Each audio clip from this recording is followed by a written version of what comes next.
Hi, my name's Rowena, and if you've ever sat at a family table where your name was misspelled while they smiled and asked for your inheritance, you might understand why I didn't say a word that night. They called it just a dinner. But it was never about dinner. It was about watching my golden girl sister demand what was mine, while our parents looked me in the eye and took her side. But that wasn't the worst part. The worst part was realizing they'd done it before. And this time, I wasn't going to let it stay buried. Before we dive in, what time are you listening and where from? Drop a comment. This story might feel too familiar. The rain had been tapping the windows since morning, that kind of soft, persistent drizzle that made Bellingham feel smaller than it already was. I'd just finished editing a grant proposal when my phone buzzed. A family group text. Those were never good news. Avis. Just a small celebratory dinner this Sunday for Seraphine and Barrow. Hope you can make it, honey. No punctuation, just sweet enough to feel like an obligation. I stared at the message for a while. Celebratory, she said. For Seraphine, my older sister, and Barrow, her shiny new fiancé. I hadn't seen them since they got engaged 2 months ago. Seraphine had posted a picture of the ring on Instagram with the caption, "Said yes to my forever." The ring was massive, of course, the kind of stone you show off in every photo, hand artfully placed next to coffee mugs and steering wheels. I replied with a simple, "Okay, what time?" The dinner was set at 6 p.m. sharp on Sunday. By the time I arrived, the sky was nearly dark, the clouds heavy with November. I parked 2 blocks away from my parents' house. Their driveway was already full, of course. I walked in, damp hair sticking to my collar, and was greeted by warmth and the scent of rosemary chicken. My mother, Avis, air-kissed both sides of my face, her hands cool and soft. "You look cozy," she said, eyes grazing the sleeves of my thrifted knit sweater. Seraphine was glowing. She always glowed, tall golden hair, teeth perfect like she practiced smiling in mirrors. She gave me a hug that was more pose than embrace. Barrow nodded at me, polite. "Rowena." Dinner started with small talk, the kind that never really lands anywhere. Weather, housing prices, a friend's divorce no one was shocked about. I mostly listened. That's what I usually do. I noticed my place setting halfway through the first course, linen napkin, embroidered name, except it wasn't quite right. Rowena, 1 N, like I was a misprint at my own table. I held the napkin gently, thumb tracing the misplaced stitch. I didn't say anything right away. I told myself maybe it was a mistake. Maybe they just didn't notice. Dessert came, a lemon tart with too much sugar, just how Seraphine liked it. That's when Barrow leaned back, sipped his wine, and said casually, "So, I heard your grandfather set up a trust for you." I blinked. "Excuse me?" "The trust," Seraphine chimed in, her tone sugar smooth. "The one you'll get when you're 35? You know, it could really help take the engagement party up a notch. I mean, the guest list's getting a little out of hand." She laughed like we were sharing a joke. I glanced around. My father, Martin, was cutting into his tart like nothing was happening. Avis took a long sip of wine before adding, "It's not unreasonable to think about sharing legacy money. It's all family, right?" My fork clinked against my plate. "I'm not even 35 yet," I said, keeping my voice steady. "The trust is legally restricted until then. It's not something I can touch." Seraphine leaned forward, eyes wide with innocence. "But if you could, wouldn't you want to support something that brings us all together?" Barrow added, "You're not even using it right now." That word stuck in my throat, using. Like money should never sit still. Like I was hoarding it instead of waiting for the moment it mattered. I unfolded the napkin and held it up slightly. "By the way," I said, "you misspelled my name." Seraphine tilted her head. "Did we?" "It's just a napkin," Avis said, brushing it off with a wave of her hand. "You're being dramatic." Dramatic. The word echoed in my skull like a warning. I folded the napkin carefully, pressed it into my lap. The conversation moved on without me. They talked about potential venues, about Seraphine's dress designer, about signature cocktails with custom ice cubes shaped like hearts. I stayed quiet. At the end of the night, Seraphine hugged me again, tighter this time. "No hard feelings, okay?" I nodded, but I didn't mean it. On the drive home, the rain got heavier. Headlights blurred across the windshield, and my thoughts blurred with them. Was I being cold? Too logical? Or had I just become the person they expected me to be, unemotional, distant, useful in emergencies but never for joy? I parked outside my apartment and sat there for a while. The heater clicked as it cooled. The silence felt heavier than the rain. In the passenger seat, my purse sat open. I reached inside and pulled out the napkin. Rowena. I held it between my fingers like evidence, not just of a mistake, but a message. Subtle, etched into linen. I folded the napkin into a perfect square, tucked it into my coat pocket, and told myself I was being too sensitive. But by the time the next invitation arrived, I knew I hadn't imagined it. It came in the form of a voicemail from Seraphine, her voice cheerful and brittle. "Hey Ro, brunch this Sunday with Barrow's parents. Very casual, nothing fancy, just family. Hope you can come." She always said my name like it was a stage cue. Ro. Like a sound to keep the room moving. I replied with a short yes and showed up at the Vineyard restaurant outside of town where her future in-laws were hosting. It was the kind of place with stone fireplaces and waiters who knew which water glass to refill without being asked. Everyone was dressed like they were attending a lifestyle magazine shoot, light blues, cream sweaters, polished boots. I wore black, again. I wasn't trying to make a statement, it just felt like armor. The brunch moved along in a blur of mimosas and small talk. Her mother-in-law-to-be complimented Seraphine's posture. Who even does that? And Barrow's dad retold a golf story like we were all waiting for the twist. No one asked me a thing. Not about work, not about my life. I could have been a coat hanging off the back of a chair, and they wouldn't have noticed. Still, I smiled politely, took sips of coffee, nodded at the right moments. We took a group photo outside the restaurant before leaving. It was chilly enough that Seraphine leaned into Barrow and wrapped her beige coat tightly around her. Someone said, "Say engagement," and the shutter clicked. That evening, I got a ping on my phone. Seraphine just posted a photo. I opened the app and there it was. Everyone in the picture, tagged and glowing, except me. I refreshed the screen once, twice, still not there. A few minutes later, a message popped up from someone I hadn't talked to in months, an old high school classmate named Trish. "Trish, weird that you weren't there. Looked like the whole family showed up." I stared at her message. My jaw clenched slowly. I was in the photo. I was in the damn photo. But she'd tagged everyone except me, just enough to write me out of the narrative without making a scene. That was twist 3. Not explosive, not loud, but so sharp I could barely breathe. 3 days later, I drove over to my parents' place. It was late afternoon, and the sky was darkening fast. Their porch light flicked on automatically as I walked up the steps. Inside, the house smelled like pot roast and lemon-scented surface cleaner. My dad, Mitchell, was in his recliner watching a college basketball game. My mom, Avis, was at the dining table flipping through a catalog with a Sharpie in her hand. They both looked up. "Hey, sweetheart," Avis said. "Want some dinner?" "I'm good. Just wanted to talk for a minute." I didn't sit. That made it easier to stay in control. I told them about the brunch, about how Seraphine had excluded me from the tag, how I'd gotten a message from someone thinking I wasn't there. Mitchell shifted in his seat, suddenly invested in the game again. Avis capped her pen slowly. "She probably just forgot," she said. "She tagged 13 people," I said. Avis exhaled. "You've always been a little sensitive about these things." "No, I've been quiet. That's different." Mitchell finally looked up. "Why are you bringing this to us, Rowena?" "Because this isn't just about the brunch.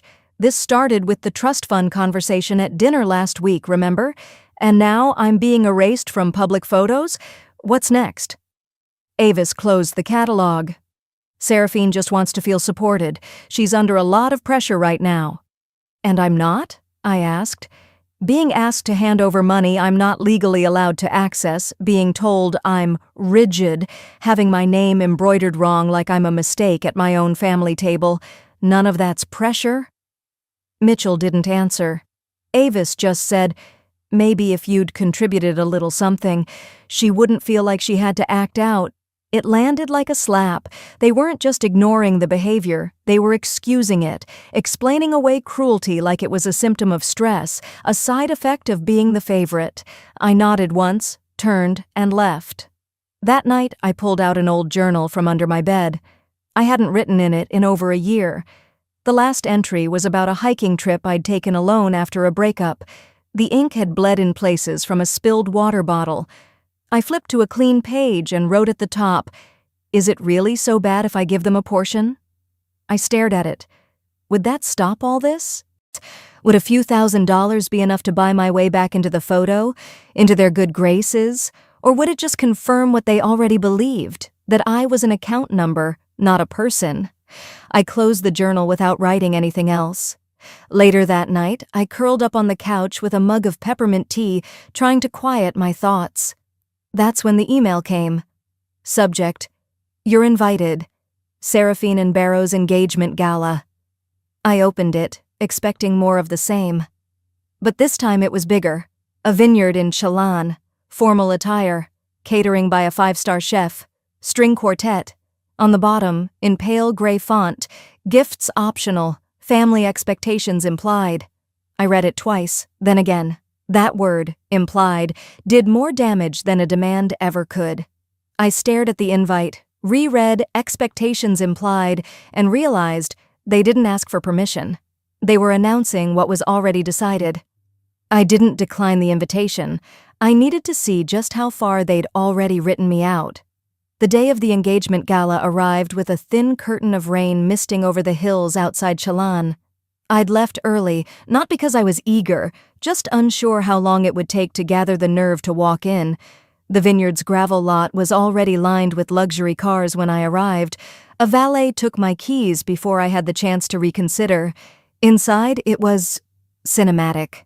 Twinkle lights stretched from tree to tree like spider silk. A champagne tower stood 3 levels tall near a string quartet that hummed through a cover of Billie Eilish's Ocean Eyes. The scent of lavender floated in the air, anchored by the richness of roast duck being served in rounds on silver trays. At the entrance, a greeter handed me a small white card. "Please follow your seating label. It's assigned." The words Rowan Glenn, cousin, stared up at me from thick cardstock. I blinked once, twice, thinking maybe my eyes were playing tricks. But no, they hadn't just misspelled my name again. This time, they'd reassigned my relationship entirely. I wasn't just Rowena Glynn, the youngest daughter of Avis and Mitchell. I was Rowan, the cousin, like a distant, accidental guest who happened to share some DNA and a calendar gap. "Excuse me," I said quietly. "This should say Rowena Glynn. I'm not their cousin." The greeter looked down, smiled politely, and replied, "That's the name on the list, ma'am." No apology, no correction. Just a smile like she'd been trained not to register discomfort. She gestured toward the far-right section of the vineyard's patio, a cluster of tables slightly out of view, near where servers were entering and exiting with plates. I made my way there and sat down. Alone. From where I was placed, I could barely hear the speeches when they began, but I could see Seraphine, wrapped in a fitted ivory dress, hair pulled into some complicated twist, smiling under a canopy of lights like she was being crowned queen of something sacred. Avis took the mic first. "I just want to say," she began, her voice already trembling with joy, "how proud we are of these two. Seraphine has always brought so much light to our family, and Barrow, from the moment we met you, we knew you belonged."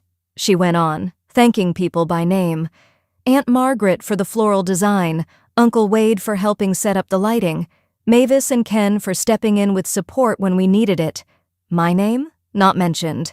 Then Barrow leaned forward to add, "We're so grateful to our families, especially those who've supported us financially to make this day possible." There was a gentle murmur of agreement, glasses clinked, and then, just behind me, a woman in red turned to the woman next to her and whispered, "Must be the older sister, so generous." They both nodded, eyes scanning the central tables where Seraphine's real family sat. I didn't correct them. I didn't have the energy. All I could feel was the weight of that name card in my lap. Rowan Glenn, cousin. Not even a typo this time. It was a decision. After the toasts, as the music picked up and guests drifted toward the dance area, I quietly slipped away. Past the catering prep area, through an open hallway that led to what looked like a staff office. No one stopped me. No one noticed. Inside, a printed binder sat open on a table. I knew it was meant for vendor reference, guest lists, seating charts, dietary notes. I flipped through carefully. Then I saw it, a sheet labeled Vendor Deposit Summary, paid via Family Trust, Mitchell Glynn, Refair GTF 82. At the bottom, a line marked Funding Source, listed a family account tied to a restricted trust code. My trust code. It didn't have my name on it. But I'd seen that code before, on bank documents, on email footers, when I'd met with the estate attorney. My stomach turned slowly like molasses pulling itself down a cold glass. I snapped a photo. Just as I was about to leave, I noticed something else. Submitted by M. Glynn, my father. He didn't ask me, no one had. And yet, somehow, a trust fund I wasn't supposed to touch until 35 had made its way into the Vineyard's deposit records. I stepped out into the dark, the sounds of laughter still echoing down the gravel path. My heels crunched softly as I made my way back to my car. I didn't drive off immediately. I just sat there, hands gripping the wheel without motion, staring at nothing. Then I reached over to the passenger seat, opened my coat pocket and pulled out the napkin, the same one from the dinner, still misspelled, still folded, carefully. I smoothed it out on my lap, then folded it again, slow, precise, deliberate. I reached for the glove compartment, placed it inside and clicked it shut. Locked. It wasn't just a keepsake anymore. It was a record of what they saw when they looked at me. Not a daughter, not a sister, just someone disposable enough to rename and repurpose when convenient. That's when I stopped hoping they'd see me differently. I wasn't being excluded anymore. I was being overwritten. The next morning, I got up before the sun did. I hadn't slept much anyway. While the kettle murmured behind me in the kitchen, I logged into the bank's secure portal and stared at the blinking cursor, hesitating only once before typing in the access code to the trust. I told myself this was about clarity, not suspicion. But that wasn't the truth. Not anymore. The ledger loaded slowly. I watched the bar crawl across the screen like it knew what it was about to reveal. 3 access logs stood out right away. One pinged from my own login. Expected. The second, an IP address I recognized immediately. My father's office. His firm's business network. The timestamp matched a day Seraphine had posted a photo of her dress fitting, smiling like royalty. The third was what made me sit back in my chair. An authorization request, submitted 2 days before the Vineyard Gala. A request to release $40,000. Status: denied. Filed by Rowena Glynn. Except I hadn't filed it. Attached was a scanned form with my name in the signature box, only it wasn't my signature. It looked like someone had tried to mimic it. Slanted letters, slight tremble. Almost right, but too clean, too careful. No one's real signature is that practiced. My chest tightened. I leaned closer to the screen, rereading it, like somehow that would change what it meant. Whoever did this thought I wouldn't look. Or worse, they assumed I'd see it, and still stay silent. I spent the next hour downloading every log I could access, printing everything. Then, after showering, I drove to my parents' house. It was mid-morning by the time I pulled into the driveway. The maple tree in their front yard had turned gold overnight. Funny how things rot while still looking beautiful. Mom answered the door. She looked surprised, but not displeased. "Oh," she said, stepping back. "Didn't expect you. Everything okay?" "I just wanted to drop something off," I replied, lifting the envelope I had in hand. It was empty. I hadn't decided yet if I'd use it for anything. She stepped aside and let me in. The house smelled like clove and floor polish. Classical music floated faintly from the Bluetooth speaker in the living room. "Coffee?" she asked. I nodded. "Thanks." Dad appeared from his office down the hall, all smiles. "Well, look who's here." He hugged me, longer than usual. His cologne smelled like citrus and camphor, sharp enough to make my eyes sting. We sat in the kitchen, the three of us. No one mentioned the gala. I waited until the silence started to curdle before I spoke. "I've been going through some trust documentation," I said, carefully neutral. Dad's coffee cup paused mid-air. "That so?" Mom gave him a brief glance before looking back at me. "Why would you dig all that up now, sweetheart?" "There was some unusual activity," I continued, my tone as soft as I could manage. "Requests I didn't make." He set the cup down, harder than necessary. "Rowena," he said slowly, "sometimes digging into things only creates problems. We've all had a lot on our plates lately." I didn't respond. I just looked at him and waited. Mom sighed, like I was making everything difficult again. "Seraphine's just been trying to bring everyone together," she offered, as if I'd questioned that. "She wants to feel supported. You've always been, well, more private." That word again, private. They'd used it since I was 11, when I didn't cry at Grandma June's funeral, when I preferred drawing to dance recitals. "Did Seraphine need my trust to feel supported?" I asked, quiet but direct. Neither of them answered. "I'm not trying to create drama," I added, "but this isn't small." Dad shook his head slightly, like I was missing some bigger point. "You always make things heavier than they are." Some 10 minutes later, I was back in my car, envelope still in my coat pocket, fingers gripping the wheel tighter than they needed to. That evening, as I poured a glass of water in my kitchen, my phone buzzed. A message from Barrow. "Barrow, you're making this harder than it needs to be. Don't let some old man's rules ruin what could be a moment of unity." Attached was a PDF. I opened it. It was the original trust document, my grandfather's, or at least it started that way. The scanned file had been annotated, highlighted in parts. Some lines crossed out. A section on discretionary use, in family interest, circled in bold red. My stomach turned cold. He shouldn't have had this. Barrow. Follow-up. "Seraphine deserves this. You'll see it's better if you stop resisting." It was less a threat and more positioning, like he thought I could still be persuaded. I scrolled to the bottom of the file, just to be sure. The last page was unedited, thank God. There, under my grandfather's signature, was a note written in his small slanted script. "Let this be used to build your future, not to pay for someone else's fantasy." I sat still for a long time. Let the words settle into the cracks of my bones. He'd written that for me. Not for Seraphine, not for some vineyard circus. Me. I pulled the printed file from my desk drawer, set it beside the napkin I hadn't looked at since the party. Still creased, still spelling my name wrong. I didn't unfold it, just stared. And then I reached for the phone, not to call Seraphine, not to call my parents. I dialed a number I hadn't used since the will had been read. A lawyer. The line rang 3 times before a woman picked up and said, "Office of Lindsay Blaylock, how may I direct your call?" I cleared my throat. "I need to schedule a consultation, it's about a family trust." As she placed me on hold, the classical music that played through the line matched the same piece I'd heard in my parents' kitchen. I almost laughed. Instead, I whispered to the napkin beside me. They weren't going to stop. I wasn't overreacting. I was right on time. But knowing the truth wasn't the hard part. It was what I had to do with it. The morning sun cut through the blinds like it had something to prove.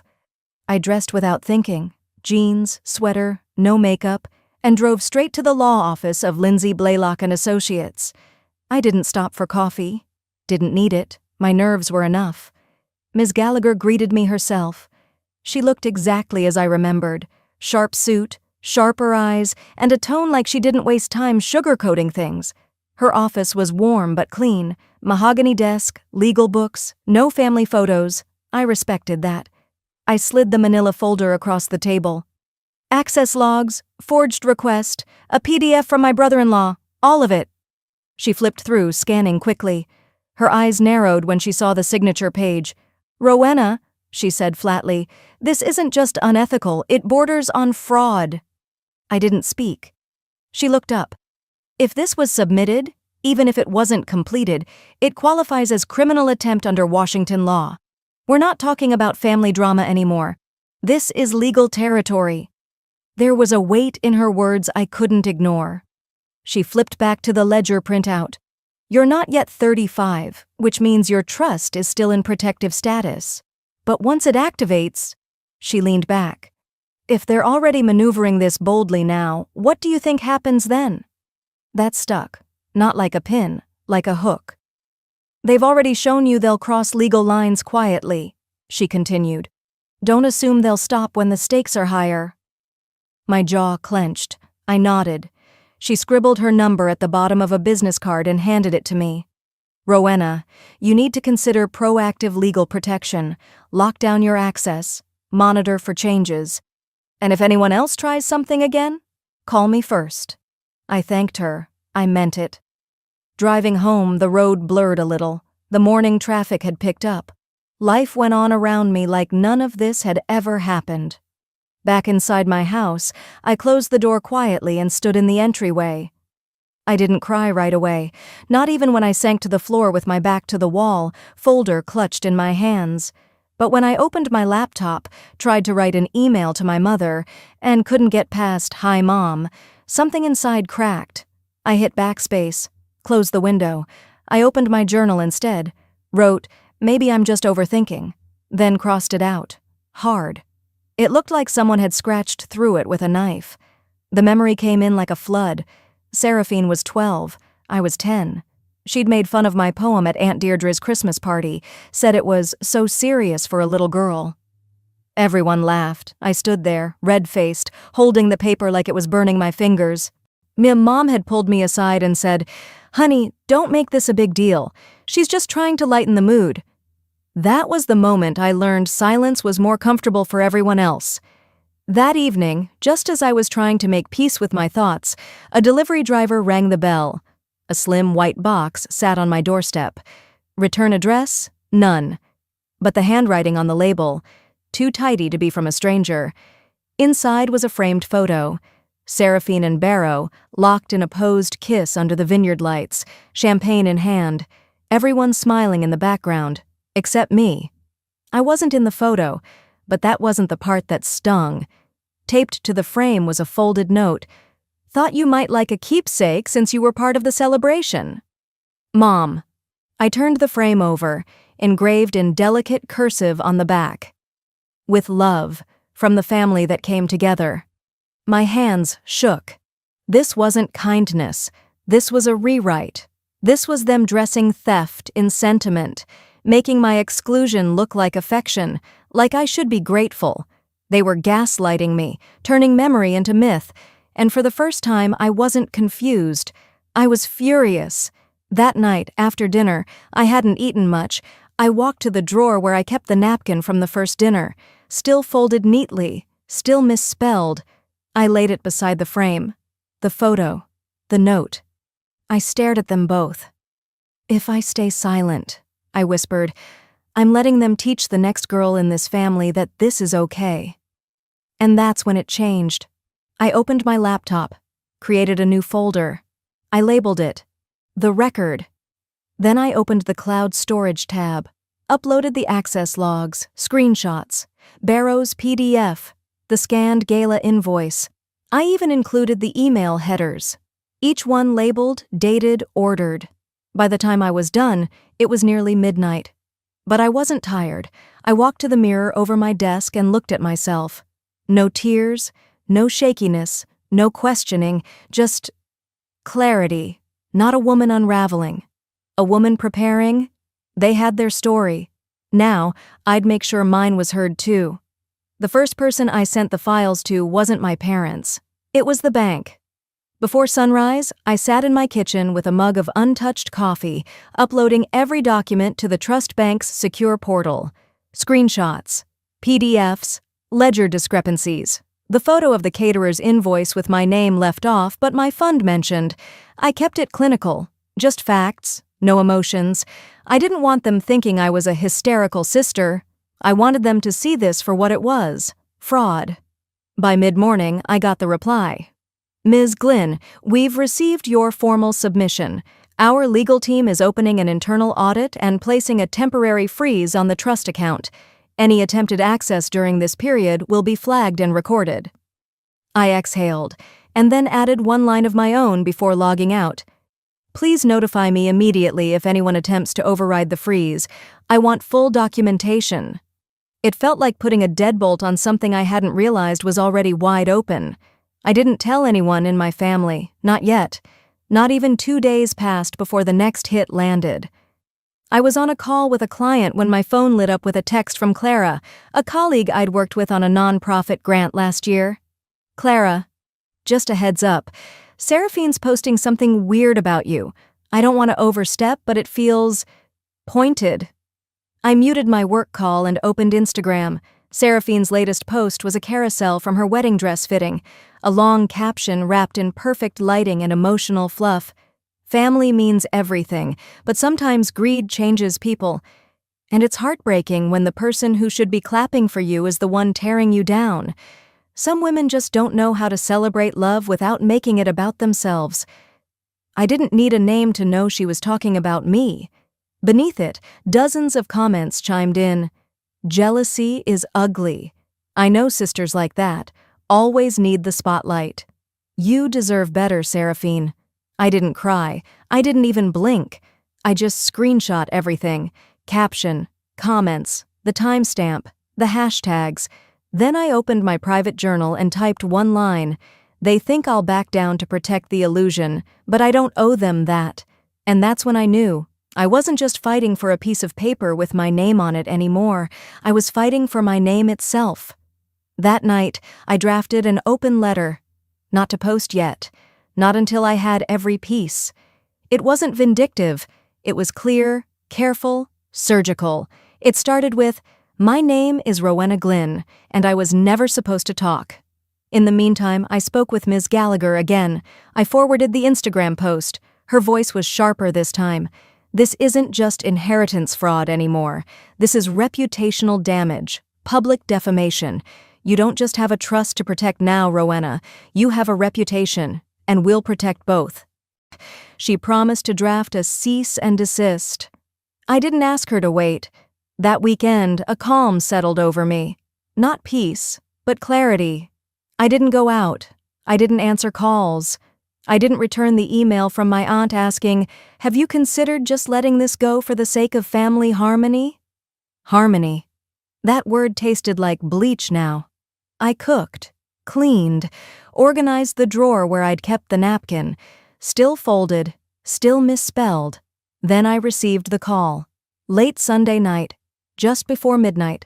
It was Elena, my cousin on my father's side. She'd always stayed neutral, never liked the drama, never chosen sides. Her voice was quiet, almost apologetic. "Ro, listen, I'm not supposed to say anything, but Seraphine and your mom, they're talking about doing something bigger, something public." I sat upright. Like what? A pause. Then, they're drafting a letter. To the family. Maybe to the community board. About you. Saying you're unstable.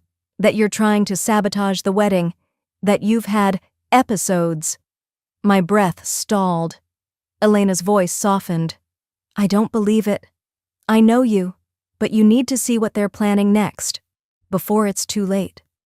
I didn't respond right away, because deep down, I had always wondered if they'd stoop that low. But now I knew. Whatever peace I thought I could protect, they just shattered it themselves. I met Elena the next morning, and what she showed me made my hands shake. We chose the corner booth at Harold's Diner, the one with the chipped formica table and the smell of burned coffee that never really fades. The place was nearly empty except for a trucker reading a newspaper and an old couple arguing gently over toast. I don't know why I expected some dramatic setting. I guess I was bracing for something heavy. Elena slid into the booth across from me without a smile. She didn't order coffee, just pulled out her phone, handed it to me and said, "You need to scroll carefully." The screen lit up to a closed Facebook group, Barrow and Seraphine's Journey. Most of the names in the comments were Barrow's relatives, some with matching last names I recognized from the RSVP list. The tone was giddy, boastful, triumphant. But then I read Seraphine's post. "Rowena's being difficult again, but it's fine. Once the wedding is formalized, we'll get access. The trust is practically family property at this point." And a comment from one of Barrow's aunts. "You're doing the right thing. That money was always meant to keep the family strong." Then one from Avis, my mother, short, chilling. "We'll just handle this like we handled the inheritance issue years ago." I couldn't breathe for a second. The phone felt hot in my hands. I stared at her words until they blurred. I heard my own voice in my head trying to rationalize. Maybe it means something else, but it didn't. I looked up at Elena. She was watching me carefully. "You never knew, did you?" she asked. "Knew what?" Elena exhaled. "There was an original property deed, your grandfather's land out by Cedar Ridge. It was supposed to be held until all his grandkids came of age, but after his funeral, it disappeared off the table. My mom said it was reorganized privately by your parents." That broke something in me. I didn't wait. I left Harold's without finishing my coffee. The air outside was brisk and wet. Autumn in Bellingham always smelled like wet pine needles and cold regret. I got in my car and drove straight to the county records office. The clerk at the front desk barely looked up as I requested property records under my grandfather's name. She handed me a folder after 20 minutes. Inside, the truth unfolded in plain black and white. 3 years after my grandfather's death, one parcel of land, his original farmstead, had been transferred. The listed transfer was from Elias G. Glynn to S. Glynn. Seraphine. No mention of me. No notation of multiple beneficiaries. No family trust registered. Nothing. The same property, I realized with nauseating clarity, was now the one listed on the engagement gala's RSVP card as the family estate. They'd stolen from me once, and now they were doing it again, only bolder. I drove aimlessly for a while. The file folder tossed beside me on the passenger seat. The wind picked up as I reached the trailhead near Cliff Hollow. It was where Grandpa used to hike with me when I was little, back when I thought I was seen. There's a ledge halfway down the trail, flat and quiet, with a view that rolls out toward the sound. I sat there and closed my eyes. I remembered Grandpa's voice one fall afternoon, decades ago. "People who want to erase you from the story always forget you remember how it really went." And I had remembered. Every half-smile, every rewritten memory, every napkin with the wrong name. I opened my phone, looked at the photo of the embroidered Rowena, scrolled through the Facebook screenshots, then the scanned trust document, the forged signature, and I whispered, "It's time." Back in town, I didn't go home. I went straight to my lawyer. Ms. Gallagher didn't blink when I said what I wanted. "Prepare the letter," I said. "I want them served before the wedding." She nodded slowly. "We'll begin immediate proceedings. You have every right to protect your legal and personal interest." I got home after dark. The air had a chill that crept through my sleeves and settled in my bones. At my kitchen table, I opened my laptop, created a folder, named it The Record. Then I opened a blank document and began drafting the open letter. Not as a social media post, not as some emotional outburst, as a declaration. I told the truth, clearly, quietly, with attached documents, screenshots, timestamps, and legal citations. There was no emotion in the words, just precision. I scheduled it, not to go live yet, but ready, because they wanted a story they could control. A soft focus fairy tale where I was the villain, petty, bitter, withholding. But I wasn't writing that version. As I shut the laptop, my phone vibrated. A call. It was Elena. She didn't even say hello. Her voice was low, urgent. "You need to see what they're planning next, before it's too late." My heart beat once, hard. "What are you talking about?" "They're talking about filing a complaint against you, saying you're mentally unfit to manage the trust. They're already speaking to someone." And just like that, whatever peace I thought I could protect, they just shattered it themselves. The letter went out at exactly 8 a.m., 12 hours before the first song was meant to play at the wedding. 12 hours before they expected to raise a glass to the fantasy they'd been constructing for years, one built on my silence. I didn't dress up for war. I wore an old sweater and jeans, sat at the kitchen table with my laptop open, watching the scheduled email send itself. No grand ceremony, no fireworks, just the quiet ping of digital accountability beginning its course. Ms. Gallagher's office sent the cease and desist notices by courier and email, Seraphine, Barrow, Mitchell, Avis, and one to the venue's legal counsel, alerting them to potential misuse of property obtained through fraudulent inheritance. By 10:30 a.m., the venue manager called my lawyer directly. Not me. They'd received the documentation and were suspending use of the property pending verification of lawful ownership. Their language was cold, professional, and decisive.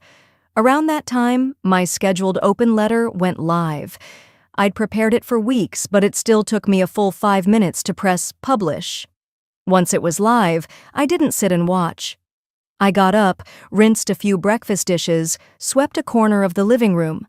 But my phone began vibrating every 2 or 3 minutes.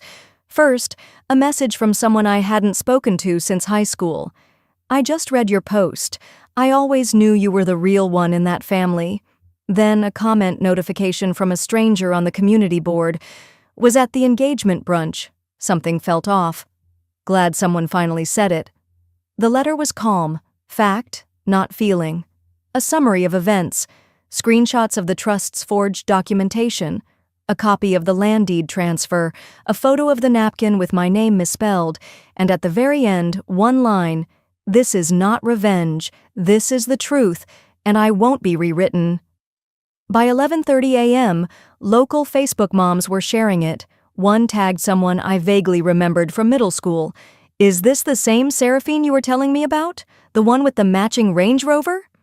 The internet, once stirred, moves fast. By early afternoon, the caterer pulled out. Apparently, a few other vendors had been contacted too. Word spread that the family estate was under investigation. Then the photographer withdrew due to misaligned values. I didn't ask anyone to cancel. I didn't need to. The news outlet from Bellingham picked it up at 2:00 p.m. Bride's sister reveals shocking trust dispute ahead of local wedding. The comments ranged from sympathetic to savage. "Y'all thought you could bury her. Turns out she was the one holding the shovel. So that's why no one saw the dad speak at the party. He knew." Imagine stealing your sister's name and her money. Meanwhile, I didn't answer my phone, not once. At 6:03 p.m., 3 minutes after the wedding was supposed to begin, my phone buzzed with a single message from my mother. "You've made your point. I hope you're happy." No apology, no shock, just blame wrapped in bitterness. I didn't reply. At 7:30 p.m., I made tea. Not to celebrate, not even to reflect, just to breathe. The sun had already dipped below the hills, casting a soft gold along the porch of my grandfather's old cabin. I sat with the cup warming my hands, the same napkin beside me, this time cleaned and pressed. I'd folded it into a perfect square, like I had so many times when I was younger, trying to make something neat out of what always felt messy. There was no music, no sound of toasts, no laughter echoing across the vineyard. Only a gentle breeze and the weight of my own heartbeat slowing down. I didn't cry. Instead, I just whispered, "They finally said my name." And not because they wanted to, but because I refused to let them erase it. The wedding never happened. No vows, no music, no father walking anyone down an aisle. But the silence afterward, that said more than any toast ever could. In the 2 weeks that followed, I didn't post anything else. I didn't gloat. I didn't reply. I simply lived, watered my plants, finished a client's grant proposal, let the dust settle around me while others scrambled to sweep their own footprints off the floor. Funny how the absence of noise can make people rethink where they stood. Cousins I hadn't heard from in years messaged me through Facebook. "I didn't know everything. I'm sorry." One even admitted she had believed Seraphine's side until the receipts hit the community group like a lightning bolt. But the ones who mattered most stayed silent. My mother sent a text on the 10th day. "We need time. You went too far." No, "How are you?" No ownership, just deflection. Mitchell? Nothing. Not even a call. Elena stopped by with a small basket of scones from her garden club. We sat on the porch, legs curled under us like we were 12 again. She didn't say much at first, just handed me a cup of warm cider and let the air breathe between us. Then, finally, "You didn't burn it down. They lit the match. You just refused to pretend it wasn't fire." I let out a quiet laugh, not from amusement, but from recognition. She got it. Maybe she always had. A few days later, I met Ms. Gallagher at her office downtown.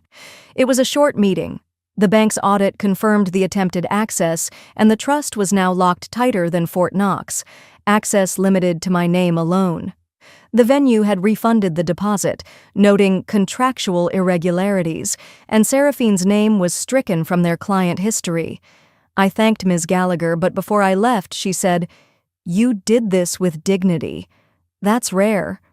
I smiled, but it didn't quite reach my eyes, because dignity didn't mean it hadn't hurt. That weekend, I drove out to my grandfather's cabin in the woods. I hadn't been there since the first leaves began turning.